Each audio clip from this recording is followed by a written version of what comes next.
Okay, so now in position where the 85 Pro was. It's 3:15 in the afternoon, 32% humidity, 37.6, yeah. And it's not a heat wave, we're over that, that was last week. Okay, so this is all it. Everything there done, just ready for the power on, around the back. And wait for the tune and all the rest of that junk.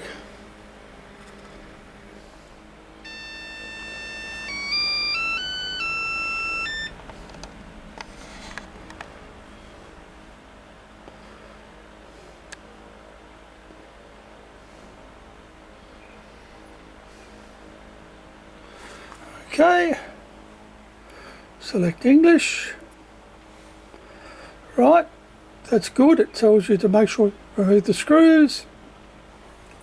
All that before we hit next. I want to skip the Wi-Fi because I'm in with a LAN.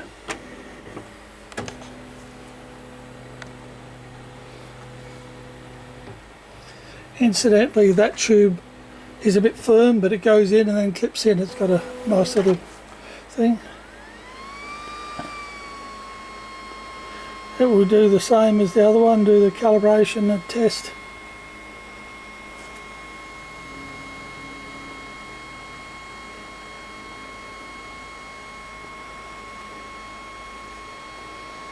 I will let it run through part of it before I switch off.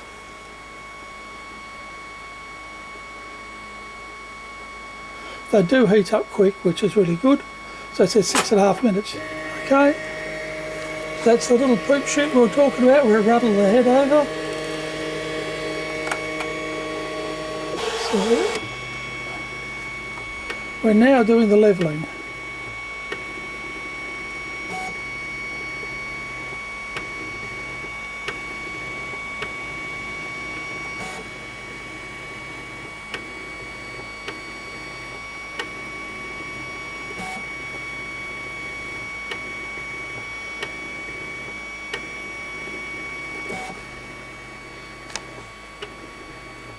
I must say it's quite quiet,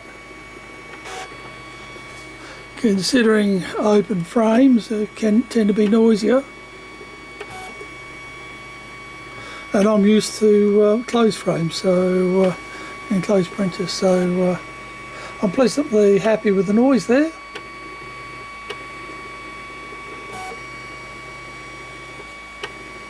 And we'll let this thing run through into its bit. Then she'll be ready to do a test print in anger.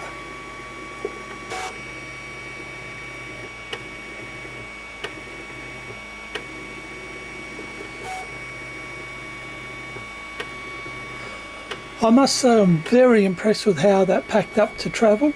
I'd say there was pretty much zero chance of having a screen damaged in transit, which is really good. It was intelligently packed, and I dare say it could fall out the back of a truck and not actually get wrecked, which would be really good. So yeah, things you notice, that little lever on the side, that will hit a bump point over here which will cut the filament so that it can do the change.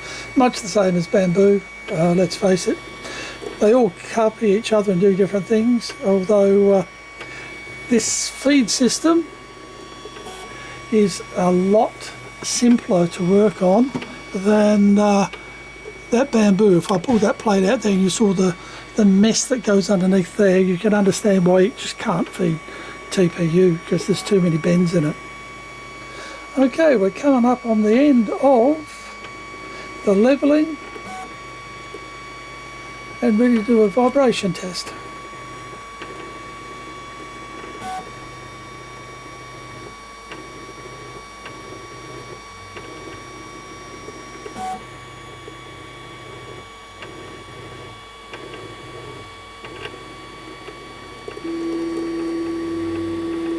Okay, the leveling's done, it's cranking it down. The vibration it does on both the X and Y axes, and you'll hear the harmonics as it checks for vibration shortly. It's almost like it plays scales if you haven't seen the testing of it. It'll just slowly walk up in frequency while it checks its stuff.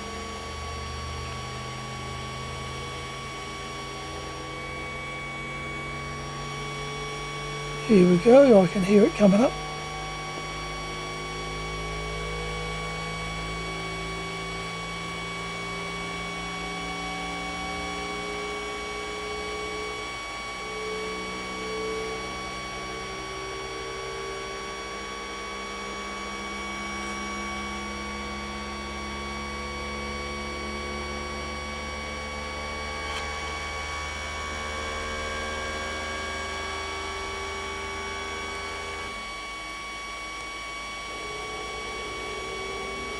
It's now done one axis, now it's doing the other one.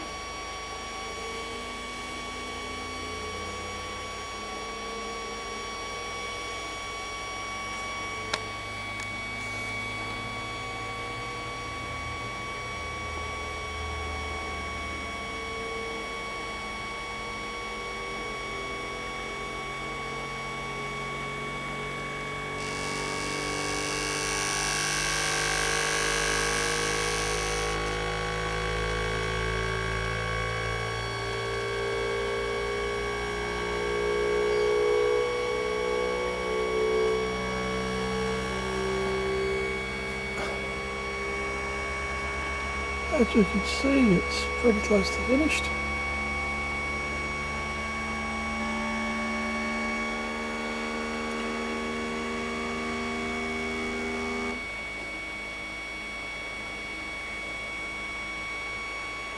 Having done one and the other, I believe the next check does a vibration check with a diagonal now. It runs through so that when it gets in both axes at the same time.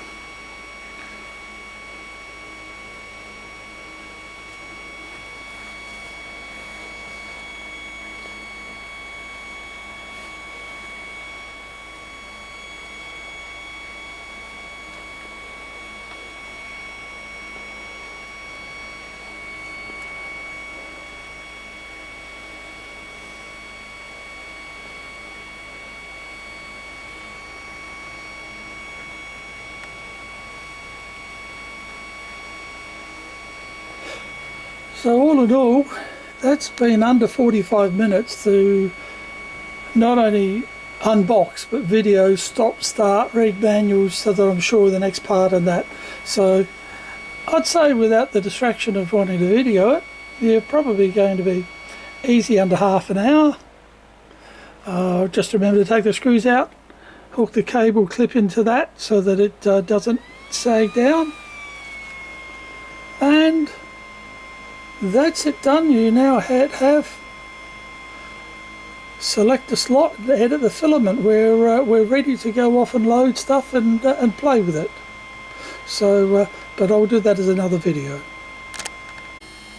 The front cover no longer hangs by wires. It's a case of 4 pins there, so it can come off easy. You don't have problems with that. And it uses strong magnets to hold it down, and that's the newer thing, and that is the cut mechanism I was talking about that pushes in, that will have a bump stop over here to push against. So yeah, that's pretty much all I can tell you until I actually load it up and start getting stuff happening. Now to load filaments. Down here I've got my blue, yellow, gold, etc, etc. So those are the boxes of various filaments, PETG, luminous. Up there I've got 3D pen filaments, translucent filaments, pretty much anything I want to find. If I'm going to use it, I've got a roll of it somewhere. So I shall load that up and move to the next part of the menu. It's now wanting me to load and tell it what it's got. Okay, so I wasn't ready for that. Filament auto loading. Okay, here we go. From there, the moment you put filament in, Filament auto loading, please wait. Away we go.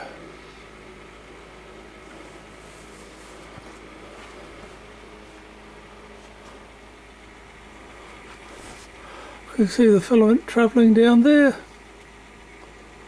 that pace.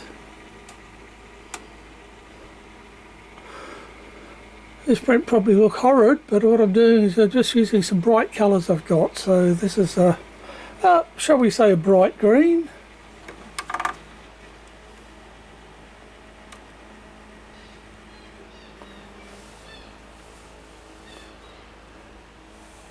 Now I hit here to edit, filament type, that is PLA, filament colour. I think a green like that looks okay. That tells it that, and I'll do the same with the next 3 filaments. Okay, minor niggling thing here, catch us all out for sure. When I put in filament 2 and it did all the thing, it remained on filament 1 as to which I was programming. So you've got to remember here to go press filament 3, tell it the type, PLA here, I've dropped in a nice yellow, so that's fine. So just remember, it's just going to automatically come up on filament 1, so you want to tell it if it's 2, 3 or 4 that you're on 2, 3 or 4.